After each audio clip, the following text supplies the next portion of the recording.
আরামবাগ পঞ্চায়েত সমিতির পক্ষ থেকে আরামবাগ ব্লকের প্রাণী সম্পদ দপ্তরের উদ্যোগে ছাগল বিতরণ কর্মসূচি পালন করা হয়। মোট 100টি ছাগল এদিন বিতরণ করা হয়। এদিন আরামবাগ পঞ্চায়েত সমিতি ও আরামবাগ ব্লকের প্রাণী সম্পদ দপ্তরের উদ্যোগে বাছাই করা 10টি পঞ্চায়েতের অন্তর্গত 10টি গোষ্ঠীকে ছাগল বিতরণ করা হয়। প্রতিটি গোষ্ঠীকে 10টি করে ছাগল দেওয়া হয়। প্রতি বছরই এই কর্মসূচি পালন করা হয় বলে জানা গেছে। মূলত স্বয়ম্বর গোষ্ঠীর মানুষদের হাতে এদিন ছাগল তুলে দেওয়া হয়। পশ্চিমবঙ্গ সরকারের নির্দেশে এই কর্মসূচি পালন করা হয়। স্বয়ম্বর গোষ্ঠীর মানুষদের জীবিকা নির্বাহের সুবিধার কথা ভেবেই এই কর্মসূচি পালন করা হয়। তাদের আরো স্বনির্ভর করে তোলাই ছিল এই কর্মসূচির মূল উদ্দেশ্য। এদিন এই কর্মসূচিতে উপস্থিত ছিলেন আরামবাগ পঞ্চায়েত সমিতির সভাপতি শিশির কুমার সরকার, সহসভাপতি কাকলি রায় ব্যানার্জি সহ অন্যান্য আধিকারিকরা। সমিতির পক্ষ থেকে প্রাণী সম্পদ দপ্তরের উদ্যোগে 10টা গোষ্ঠীকে আজকে ছাগল দেওয়া হলো।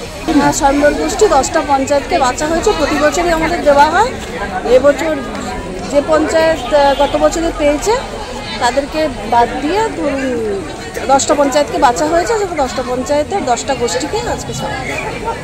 আপনারা জানেন আমাদের মুখ্যমন্ত্রী মমতা ব্যানার্জি স্বনির্ভর গোষ্ঠীর মেয়েদিকে স্বনির্ভর করার জন্যে এর আগে বিভিন্ন রকম লোন, বিভিন্ন রকম তাদের কর্মপদ্ধতি চিন্তাভাবনা করে দিয়েছেন এবং এরা যাতে আরও স্বনির্ভর হতে পারে সেই জন্যে আমরা আজকে আরামবাগ ব্লকের তরফ থেকে 10টা অঞ্চলে 10টা গোষ্ঠীকে 10টা করে ছাগল, 100টা ছাগল আজকে বিতরণ করছি। হ্যাঁ, ব্লক পঞ্চায়েত সমিতির পক্ষ থেকে আমরা, রাজ্য সরকার এটা দিয়েছে। নিউজ আজ বাংলা, আরামবাগ। আজ কলকাতা নয়, হাবিবস এখন আরামবাগেই। হাবিবস হেয়ার অ্যান্ড বিউটি, এখানে ছেলে ও মেয়েদের hair cutting, facial, nail art এবং ট্যাটু সবকিছুই করা হয়। থাকছে বিশেষ আকর্ষণ, তাই বলি স্টাইলস দিলসে। আজই আসুন হাবিবসে।